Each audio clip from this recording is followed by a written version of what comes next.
гузаштагони моҳ 50 шабу 50 рӯзро то наврӯз ҳисоб карда садаро ҷашн мегирифтанд. Сада асосан ҷашни омодагӣ ба корҳои саҳроӣ буда, ҷавҳари аслии он аз ҷанбаҳои инсонпарварона, дӯст доштани табиат ва расидан ба қадри обу замини мамлакат иборат мебошад. дар тӯли таърих ҷашни сада пайваста бо дастҷамъӣ ва ба ҳамоҳии мардумон бо афрӯхтани гулхан таҷлил карда мешавад. наврӯзшоҳи азизулло гузориш медиҳад. сада аз таърихи кӯҳани гузаштагони дури мо аст. сада ин оташ аст, сада ин меҳр аст, сада ин нур аст, сада ин умед ба зиндагӣ аст. сада ҷашнест ки таърихи тӯлонӣ дорад ва омодагӣ ба корҳои саҳроӣ маҳаки аслии он мебошад. гузаштагони мо 50 шабу 50 рӯзро то наврӯз ҳисоб карда садаро таҷлил мекарданд. мардум бояд тайёрии худро ба наврӯз бибинанд. аз ҳамин сабаб 50 шабу 50 рӯз садро ки ташкил медиҳад ҷашни сада шудааст. мардум дар деҳаҳо бе ягон масалан супоришу фармон ҳамин ҷашнҳоро қайд мекарданд, зеро ин аз авлод ба авлод гузашта омадааст. аҷдодони мо бевосита ин ҷашнҳоро қайд мекарданд. садаро олимону мутафаккирон марбут ба кишоварзон медонанд. маҳз дар ҳамин шабу рӯз, яъне рӯзҳои таҷлил аз ҷашни сада, деҳқонон техникаву мошинолоти кишоварзиро ба мавсими навбатии корҳои саҳроӣ омода намуда, нақшаи бунёди боғу тогзор ва майдони киштро мушаххас мекунанд. гузаштагони мо ҷашни садаро ҳамчун падидаи кашфи оташ низ таҷлил мекарданд. оташ на танҳо гармӣ, балки рамзи рӯшноӣ низ мебошад. дар айёми сада рӯзҳо то рафт дароз ва шабҳо кӯтоҳ мешаванд.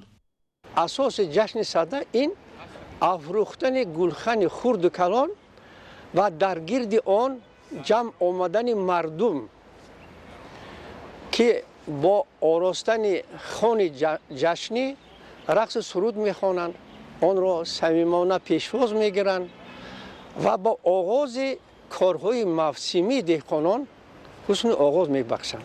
дар тӯли таърих то имрӯз ҷашни сада пайваста бо дастҷамъӣ ва ба ҳамоии мардумон бо афрӯхтани гулхан таҷлил карда мешуд.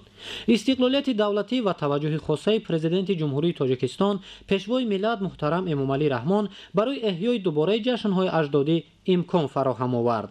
ҷашнҳои моро хориҷиён омада мебинанд ва онҳо дар ҳақиқат ба фикр фурӯ мераванд ки чаро ҳамин ҷашнҳо асрҳои садҳо солаҳо мавҷуд будасту валекин нав зинда шуд. агар истиқлолият намебуд, мо ба ин гузаштаҳо ошно шуданмон дар гумон буд. махсусан файзи истиқлолӣ аст ва файзи фарзанди фарзонаи миллат ҷаноби олӣ аст ки мардума ба гузаштаи худаш ошно карда истодааст, шинос карда истодааст ки муттаҳид шавед, ба якдигар муҳаббат кунед, расму русуму корҳои аҷдодии худро зинда гардонем бо ёрии шумо, нигаҳ дорем, ӯҳоро тараққӣ диҳем. сада ҳамчун намунаи бемисли дастоварди моддиву маънавии миллати кӯҳанбунёди тоҷик ба ҳисоб меравад. ҷашни сада ҷанбаи табиӣ дошта мобайни зимистон, вақте имкони бо замин сару кор гирифтан муҳайё мешавад, фаро мерасад. ин оини бостониро аз гузашта то имрӯз миллати фарҳангсолори тоҷик бо баргузор кардани чорабиниҳои пуршукӯҳ таҷлил мекунад. ҳамасола ҳангоми таҷлили ҷашни сада намоиш фурӯши ниҳоли дарахтони мевадиҳандаю сояафкан, гулубутаҳо ва тухмии зироати кишоварзӣ ба роҳ монда мешавад. бояд ки насли имрӯзу оянда аз онҳо ҳимоят кунанд, онҳоро эҳьё кунанд, шукӯҳу шаомати қадимаи онҳоро барқарор кунанд. ба хотири чӣ? ба хотири қадимияти худро нишон додан. дар арсаи байналмилалӣ бештар аз 200 давлату халқиятҳои бузурганд дар ҷаҳон ки дар радифи онҳо бояд мо худро ба намоиш гузорем. фарз кардем дар асри 10 бузургтарин миллат, агар 4-5 миллати бузург дар ҷаҳон бошад, якеш миллати тоҷик буд. фарз кардем дар асри 10 бузургтарин давлати дунё чин буд ва дуввумаш сомониён буд. анам хел давлати бузург доштем, ҳам хел халқияти бузург будем. миллати кӯҳанбунёди тоҷик бо ҳамин гуна анъанаву ҷашнҳои бостонӣ аз ҷумла сада ҷаҳониёро ба сӯи хираду фарҳанги ибратбахш роҳнамоӣ мекунад.